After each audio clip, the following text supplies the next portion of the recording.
ازاي تقبلي شكلك بالحجاب او النقاب؟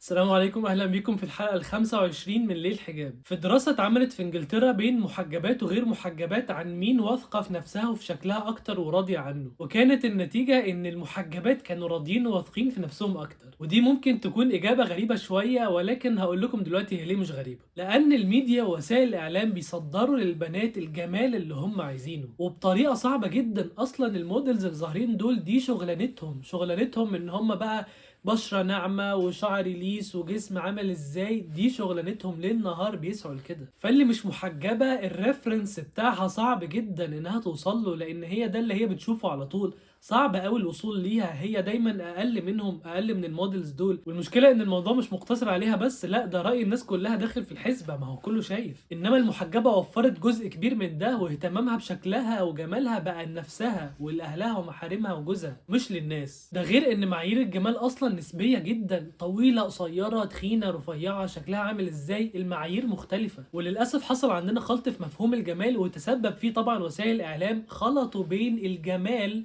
والإغراء، فطول عمرهم بيصدروا ان الاغراء هو الجمال، وكل ما البنت تكون مغرية اكتر كل ما تكون اجمل. وده مفهوم مغلوط، لان الجمال الحقيقي اعمق من كده بكتير. كتير جدا بيشوفوا المحجبات اجمل بكتير من المش محجبات. ولاحظوا بقول اجمل مش اكثر اغراء، اجمل. وعلى فكرة شكلا، والله بتكلم شكلا بس، اللي مدخلة شعرها وساترة شعرها شكلها اجمل من اللي مخرجة شوية شعر.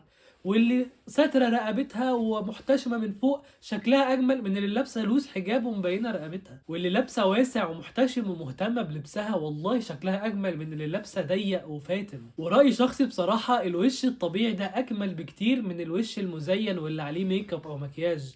الوش ده شاركك وجزء من قصتك في حياتك.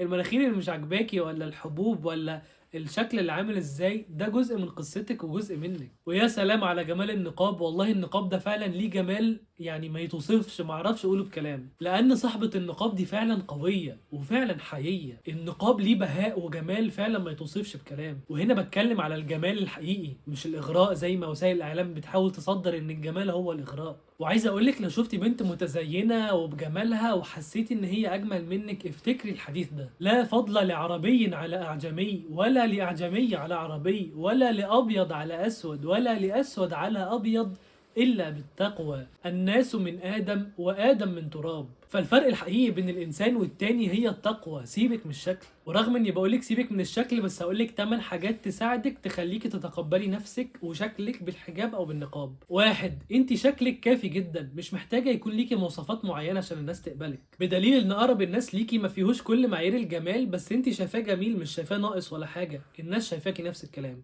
اتنين، اوعي تقارني نفسك وشكلك بحد عشان هتخربي عليكي ثقتك بنفسك. تلاتة، بصي على الحاجة اللي مش عاجباكي في شكلك وطلعي منها حاجات إيجابية. وشكلك أنا أقصد بيه مظهرك ككل، مش شرط شكلك في جسمك، ممكن يكون في لبسك أو كده. أربعة، رأيك في نفسك مش دايما بيكون بتاعك، ساعات بيكون بتاع الناس أصلا اللي أقنعوكي بالكلام ده وهم ماشيين يطلعوا القطط الفطسانة في كل الناس. خمسة، حطي في دماغك إن أغلب الناس اللي بتشوفيها على الميديا والموديلز دول متصورين بكاميرات احترافية ومعمول إيديت واهتمام ليل نهار بشكلهم، فده مش الشكل الحقيقي الطبيعي. ستة، ما تدوريش على المثالية عشان مش هتلاقيها. سبعة، لو حاجة ممكن تتعالج في شكلك عالجيها، ولو حاجة ممكن تتظبط في لبسك ظبطيها.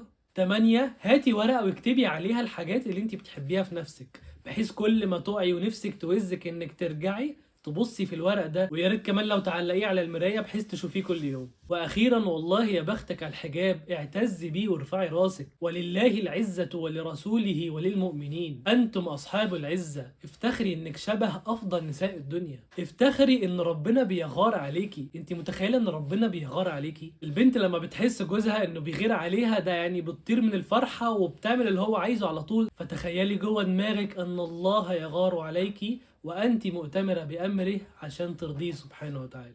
بس كده. لو عندك اي سؤال سيبيه في الكومنتات وهنجاوب عليكي، او لو عندك سؤال خاص مش عام سيبي كومنت عندي سؤال وحد من فريقنا تتواصل معاكي وتوصل ليا سؤالك. ولو حابه تخشي جروب على تليجرام بنتكلم فيه على الحجاب برضو سيبي كومنت وهندخلك فيه. بس كده، ما تنسوش تعملوا سبسكرايب لو بتتفرجوا على يوتيوب، لايك على فيسبوك وفولو على الانستجرام، وما تنسوش تعملوا شير عشان غيركم يستفيد. واشوفكم في الحلقه الجايه ان شاء الله. سلام.